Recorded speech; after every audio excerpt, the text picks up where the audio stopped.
Hi friends, Padmas mini കിച്ചണിലേക്ക് എല്ലാവർക്കും സ്വാഗതം. ഇന്ന് വളരെ വ്യത്യസ്തമായ ഒരു പലഹാരമാണ് ഉണ്ടാക്കുന്നത്. ചിന്താമണി അപ്പം എന്നാണ് ഈ പലഹാരത്തിനെ അറിയപ്പെടുന്നത്. വളരെ ഹെൽത്തിയും സ്വാദിഷ്ടവുമായ ചിന്താമണിയപ്പം ചിലർക്കെങ്കിലും അറിയാമായിരിക്കും. പേര് പോലെ തന്നെ വളരെ ഭംഗിയുള്ള ഒരു പലഹാരമാണിത്. ബ്രേക്ക്ഫാസ്റ്റിന് കുട്ടികൾക്ക് കൊടുക്കാൻ പറ്റിയ ഹെൽത്തി ഫുഡാണിത്. ഇതിൻ്റെ റെസിപ്പി എങ്ങനെയാണെന്ന് നോക്കാം. ആദ്യം ഒരു ബൗളിൽ 1 കപ്പ് നിറയെ പച്ചരി ചേർത്തു. 1/2 കപ്പ് കടലപ്പരിപ്പ്, 1/2 കപ്പ് തുവരപ്പരിപ്പ്, 1/2 കപ്പ് ചെറുപയർ പരിപ്പ് എന്നിവയും ആഡ് ചെയ്തു. ഇനി അതിലേക്ക് ആവശ്യത്തിന് വെള്ളം ഒഴിച്ച് 2-3 തവണ നന്നായി കഴുകി വൃത്തിയാക്കി എടുക്കാം. നന്നായി കഴുകിയെടുത്തതിന് ശേഷം കുറച്ച് വെള്ളം ആഡ് ചെയ്ത് മൂടി വെച്ച് 6 മണിക്കൂർ കുതിരാൻ വയ്ക്കാം. ഞാൻ 11:30ക്കാണ് വെള്ളത്തിലിട്ടത്. ഇപ്പോൾ 6 മണിക്കൂർ കഴിഞ്ഞിട്ടുണ്ട്. നന്നായി കുതിർന്നിട്ടുണ്ട്.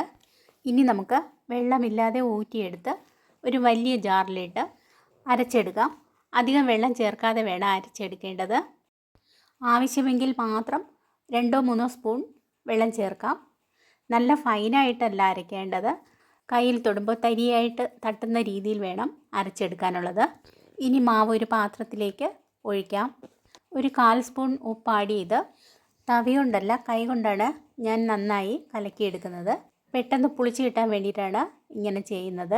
എൻ്റെ വീഡിയോ ആദ്യമായിട്ടാണ് കാണുന്നതെങ്കിൽ ഒന്ന് സബ്സ്ക്രൈബ് ചെയ്യാൻ മറക്കരുതേ. ഫ്രണ്ട്സിനും റിലേറ്റീവ്സിനും ഷെയർ ചെയ്യാനും മറക്കരുതേ. ഇനി മാവ് മൂടി വെച്ച് റെസ്റ്റ് ചെയ്യാൻ വയ്ക്കാം. അടുത്ത ദിവസം രാവിലെ നോക്കുമ്പോൾ മാവ് നന്നായി പുളിച്ച് പൊങ്ങിയിട്ടുണ്ട്. ഇനി കുറച്ച് വെള്ളവും ആവശ്യത്തിന് ഉപ്പും ചേർത്ത് നന്നായി കലക്കിയെടുക്കാം. ഇഡ്ഡലിക്ക് മാവ് തയ്യാറാക്കുന്ന അതേ കൺസിസ്റ്റൻസിയിലാണ് നമ്മൾ തയ്യാറാക്കിയെടുക്കേണ്ടത്. ഇനി മാവിലേക്ക് ഇടത്തരം ഒരു സവാള ചെറുതായി കട്ട് ചെയ്തത്, ഒരു കഷ്ണം ഇഞ്ചി, ഒരു പച്ചമുളക് ചെറുതായി കട്ട് ചെയ്തത്, കുറച്ച് കറിവേപ്പിലയും കുറച്ച് മല്ലിയിലയും ചെറുതായി കട്ട് ചെയ്തതും ആഡ് ചെയ്ത് നന്നായി ഇളക്കി യോജിപ്പിച്ച് കൊടുക്കാം. മാവ് കുറച്ചുകൂടി ലൂസാകാനുണ്ട്. ഇനി കുറച്ചുകൂടി വെള്ളം ആഡ് ചെയ്ത് നന്നായി ഇളക്കി യോജിപ്പിക്കാം. ഇപ്പോൾ എല്ലാം മിക്സ് ആയിട്ടുണ്ട്. ചിന്താമണി അപ്പം ചുടാനുള്ള മാവ് കറക്റ്റ് പരുവത്തിനായിട്ടുണ്ട്. ഇനി ഈ മാവിലേക്ക് കുറച്ച് ചേരുവകൾ കൂടി ചേർക്കാനുണ്ട്. ആദ്യം കടുക് താളിക്കാനുള്ള ഒരു പാത്രം അടുപ്പത്ത് വയ്ക്കാം. 1/2 ടേബിൾ സ്പൂൺ വെളിച്ചെണ്ണ ഒഴിച്ച് ചൂടാവുമ്പോൾ അതിലേക്ക് കുറച്ച് കടുക്, 1/2 ടേബിൾ സ്പൂൺ ഉഴുന്നുപരിപ്പ്, 1/2 ടേബിൾ സ്പൂൺ കടലപ്പരിപ്പും ആഡ് ചെയ്യാം. കടുക് പൊട്ടുമ്പോൾ അതിലേക്ക് 8 ചെറിയ ഉള്ളി ചെറുതായി കട്ട് ചെയ്തതും കുറച്ച് കറിവേപ്പിലയും ഇട്ട് ചെറുതായി ഒന്ന് മൂപ്പിച്ചെടുക്കാം. ഉള്ളി അധികം മൂപ്പിക്കാതെ ചെറുതായി ഒന്ന് വഴറ്റിയെടുത്താൽ മതി. ഇപ്പോൾ കറക്റ്റായിട്ടുണ്ട്. ഇനി സ്റ്റൗ ഓഫ് ചെയ്യാം. കടുക് താളിച്ചത് മാവിലേക്ക് ചേർത്ത് നന്നായി ഇളക്കി യോജിപ്പിച്ച് കൊടുക്കാം. ഇപ്പോൾ എല്ലാം നന്നായി മിക്സ് ആയിട്ടുണ്ട്. ഇനി നമുക്കൊരു ഉണ്ണിയപ്പ ചട്ടി അടുപ്പിൽ വയ്ക്കാം. ലോ ഫ്ലെയിം ആക്കിയതിന് ശേഷം ഓരോ കുഴിയിലായി കുറേശ്ശെയായി വെളിച്ചെണ്ണ ഒഴിച്ച് ഇതുപോലെ എല്ലായിടത്തും ഒന്ന് തടവി കൊടുക്കാം. ഇനി ഓരോ കുഴിയിലും ഇതുപോലെ കുറേശ്ശെ മാവൊഴിക്കാം. മാവൊഴിച്ചതിന് ശേഷം അകവും പുറവും ഒരുപോലെ വെന്ത് കിട്ടാൻ വേണ്ടി ലോ ഫ്ലെയിമിൽ തന്നെ മൂടി വെച്ച് വേവിച്ചെടുക്കുക. ഇത് ഇപ്പോൾ ഒരു സൈഡ് വെന്തിട്ടുണ്ട്. ഇനി അതിന് മുകളിലായി കുറച്ച് എണ്ണ ഇതുപോലെ പുരട്ടി കൊടുക്കാം. അതിനുശേഷം തിരിച്ചിട്ട് കൊടുക്കാം. എല്ലാം ഇതുപോലെ മറിച്ചിട്ടതിന് ശേഷം മൂടി വെച്ച് മറുഭാഗവും ഇതുപോലെ വേവിച്ചെടുക്കാം. 2 സൈഡും വെന്തിട്ടുണ്ട്. ഇനി നമുക്കൊരു പാത്രത്തിലേക്ക് മാറ്റി വയ്ക്കാം.